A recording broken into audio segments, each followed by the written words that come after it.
Coach, you have multiple players, junior college players, who received additional eligibility thanks to the court proceedings. Kind of curious what your history with JUCO players is. How often have they kind of come through your system? And would you like to see just curious for you to weigh in, the NCAA take the tack that eligibility for junior players doesn't count towards Division I, doesn't start their clock. Kind of going forward, that's the rule because that's still up in the air. Yeah, to my understanding, that ruling is still a little bit up in the air. I think that was just a one-time ruling. Don't quote me on that, but so most of our guys right now that came from the junior college level are still within their normal framework of eligibility. So, but that, for us, they've been an awesome addition for us just because of the experience they have from the multiple spots they've been. So, pretty excited about that. But moving forward, I'm not sure how that's going to play out for all those guys. Yeah, Coach, what do you feel you guys are best at right now, or like what area are you most confident in, and what area do you feel least confident or that needs the most work right now? Yeah, what I think we're best at right now is just their coachability. Like they've from the first week in June till now, they've continued to just want to learn, want to get better. Like every week, you have good days and bad days. From a practice standpoint, that you feel like you did some things really well, and other days maybe not as well. But that's kind of part of the preseason. But I love how coachable they are. I love, I think, how unselfish that we play. I think even our communication, our connectivity shines through a little bit on not only on the offensive end, but the defensive end. That's starting to really come together as we've gotten further and further through the summer and fall. So I like the progress we've made. I think we have, a lot of guys that have shown throughout practice that we have multiple guys that can score the basketball, so you're not just relying on one or two guys every night. I think we have a lot of different ways we can score it, a lot of different guys that can shoot the ball.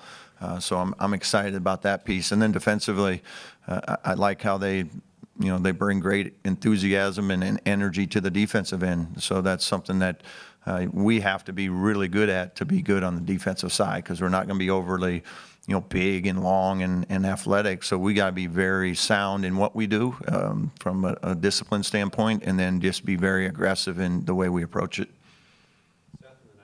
Yeah, for you in your first year, leading the program, what would define a successful year for you? What defines success for this group? Yeah, I think I said this even from our press conference. It's not really about wins and losses. I think the success is coming from, are we doing what we feel we need to do every day, from a mindset, from an approach, and are we, getting to where we want them to get to from that standpoint. Everything that we value, whether it be in practice, off the floor, on the floor, are they doing those things? And I like what they've done at this point. And I've always been a strong believer in, if you can get a group connected enough at all the little things, the discipline things, the toughness things, that you can have a group that can win a lot of games, and that's our goal. Just curious how you're feeling about the health of your team right now. I noticed there was a couple guys that didn't participate today. Are they in long-term situations, or are you expected to be healthy when the season starts? Yeah, it looks like we're investors in boots right now, So, some of them are very short-term, some are a little bit longer-term. So we have, certainly our practice depth has been cut into immensely here. So it's made some things challenging from a practice standpoint. But we'll have a few of the guys that are getting closer to getting back. One guy out with some sickness today, so that's a minor one. One's out with a sprained ankle. But with these new roster limits and things, there's not a lot you can do to even add to that. So it does make things a little challenging. But we're hopeful that we're getting all this out of the way in the preseason and working our way back to getting healthy. Darren, I guess particularly about a player who's been working back toward full health, it seems like Nick Dorn is able to do more and more. I know he missed the summer and you can't replace that time, but what have you seen from him? And maybe how is it matched on film, what the player that you were recruiting to the one that now you're starting to be able to get to work with a little bit more? Yeah, I'm a little worried. I've been watching him run on the sidelines that Coach Sig might try and steal him from me, because he can run, he can move. You've seen him. He's a big physical guy. So as he's working his way back, we haven't had the opportunity to see a lot of the basketball piece. A lot of it's been shooting, some light movement stuff, but he's certainly getting closer and closer to full health before we get into more of that live contact. So we're excited about, him getting back whenever that time comes. But, I think he's another, added piece that, we're looking forward to seeing what he can do. You had mentioned after the last one against Mega that lineup with Reed and Sam hadn't, repped as much. With having Andre here, how much has that helped them? Yeah, it's helped us a lot just to have multiple guys at the 5 position, so that from a practice standpoint we can do some more experimental type things. Going with a more a bigger lineup at times during practice. And yeah, I thought Sam and Reed, we had done just very little of it heading into that, but we wanted to try it in a real game where we could sub people in and out. So I think it's going to be a lineup that's going to help us throughout the year. So we'll continue to work with it and see what we can do. And those are type of things, because it is a different type of lineup that you're trying to get different things on the offensive end and maybe even a little bit the defensive end. But having that size out there is certainly a good advantage if we can develop enough depth along that front line so that we can play that way. Coach, on Nick, what was it at Elon that you saw, and then what was it in your conversations with him that made him a guy that you guys wanted to bring in? Yeah, I think what stands out most is just his shooting, and that's what we prioritize. He's got great length. He has the ability to get it off, great size from that position. And, he's not bashful. So I love that about him. He's very confident as a shooter, and just an awesome guy, too. He's so fun to be around, and I can't wait for him to get out on the practice floor where you can kind of see, his energy and enthusiasm. So, again, we're just, looking forward to him to getting back out there and getting healthy. Darren, you altered kind of the preseason festivities for this program with the 2 events this week, and then bringing back Haunted Hoops at the end of October. Just from your perspective, what was the purpose and goal of kind of going away from the more traditional events and bringing in these new events to engage fans?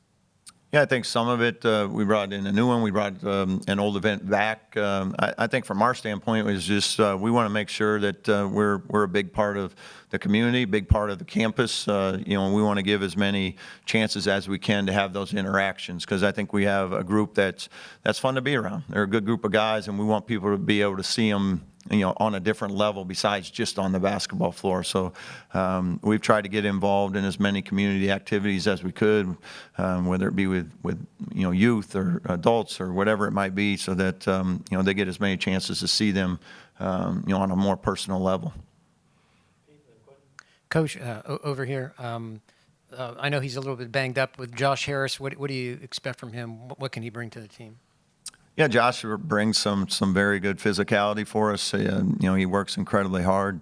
He's another one of those guys that unfortunately is out, so we'll see what that means for him here in the short term. But we really liked his approach every day. He's one of those guys that's in the gym working, and he's trying to develop his game. So again, from an injury standpoint, we'll see how that shakes out here for us for the next foreseeable future. Yeah, Coach, you mentioned before Puerto Rico being most excited for your team, kind of getting to spend some time off the court with each other. Have you noticed a growth in chemistry since the trip in terms of in and out of practice? Yeah, I thought the trip was great for us. It's Tayton and I were teammates, if you will, kayaking. I don't think we're the greatest kayaking team ever. So, but we did those type of things where you got to do some stuff that maybe you aren't in a comfortable position. You're doing things you've never done before. So I thought that was awesome for our team, for our staff, to be able to have that type of interaction, whether it be snorkeling, sand volleyball, jet skiing, all those type of activities were something that I thought was really beneficial for us. You just don't get to do that as often as you might think when you're on campus. You just don't hang out on that type of level. So those type of trips are great for you to get an early start, especially on a team like ours and a staff like ours that is, essentially all new. Yeah, Coach, you've got some guys on this team that were really good players on teams that weren't as good. What goes into recalibrating their approach and the way they think? Yeah, I think there's always something you want to take into account, some of those type of things. But for us, it's like when we're going through the recruiting process, even though some of them were very short, what's important to them. And I think for a lot of these guys, winning was really important to them. They have 1 year left. A lot of them, they want to go out as winners. They want to play in the NCAA tournament. So those are things that, when that's a priority to them, you can tell pretty quickly that that's what they're motivated by. Their circumstances from whatever school they were. Sometimes there's only so much control you have on a team or a roster that you can impact. But I'm excited about the group. Again, I think their approach is right. I think they're motivated by the right things.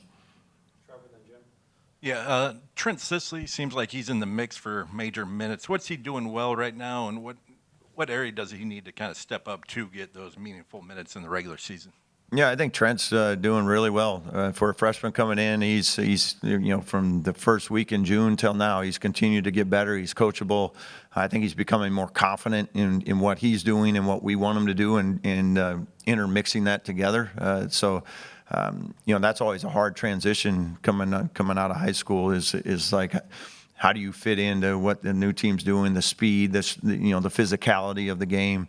But I don't think he has really a lot of problems with that. He's still got some of those growing pains every new college player has, but he's done a great job of continuing to try to work on them and address them.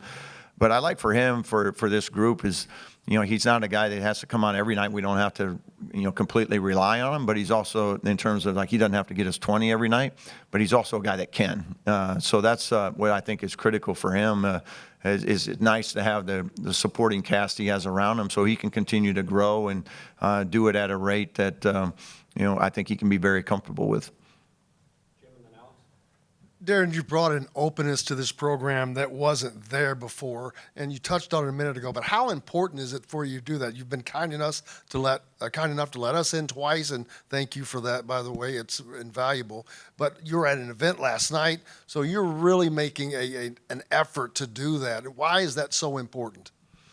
Again, I think we're at a place where basketball is incredibly important. Indiana basketball is important to a lot of people. So, I want them to be able to have access to something they really find valuable and important to them. And I think that's what we want. We want people to feel like they're not watching from afar. We want them to feel like they're right on the inside, and they're step by stride by stride with us as we go through it. Because from a fan standpoint, they have a huge impact on us winning and losing a lot of times. That type of support doesn't happen everywhere. We have it here. We have a night where every time we toss that ball up, this building and our fan base impacts helping us win, and that's critical. So we want them to be a part of it. We want all you to be a part of it.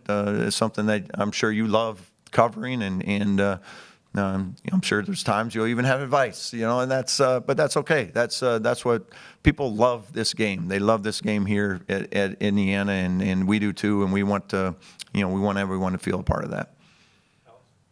Defensively, where do you feel like you guys have made the most strides since you came together as a team, and where do you feel like are one or two areas that you have to continue to make strides as the season comes up pretty quickly here? Yeah. What I think always takes a little bit of time in how we play is we don't give them a ton of rules. So there's not a defiant, hey, you're switching this, or a definite, you're switching this or not switching this. So some of it is like, hey, we're trying to be really physical, but if he gets hit, you have to switch. So it takes a while for them to kind of figure out, okay, did he get hit enough, not hit enough for us to switch? And then the communication piece is the second part of it. And a lot of times they're a little hesitant because they're not sure on the call or whatever. But as time goes on, you can see that connectivity starting to really build. And this team, I think, has done a really good job of that. Just like a lot of other teams that I've coached, is you can see it now, and they're becoming more confident in what they're doing, more physical. They can play faster because of that, and that's something, again, we have to be really good at. We have to be very connected as a defense, and still have the ability to play hard and fast without slowing them down with a lot of rules. So I like the progress we've made. There's still plenty of room to grow there, but they'll continue to work at it. So that's something I think we've come a long way since June. I mean, a lot of you saw it back in June. I don't think you would have said that maybe back then, that we were a good defensive team. So I think we've made some strides and still got some work to do for sure.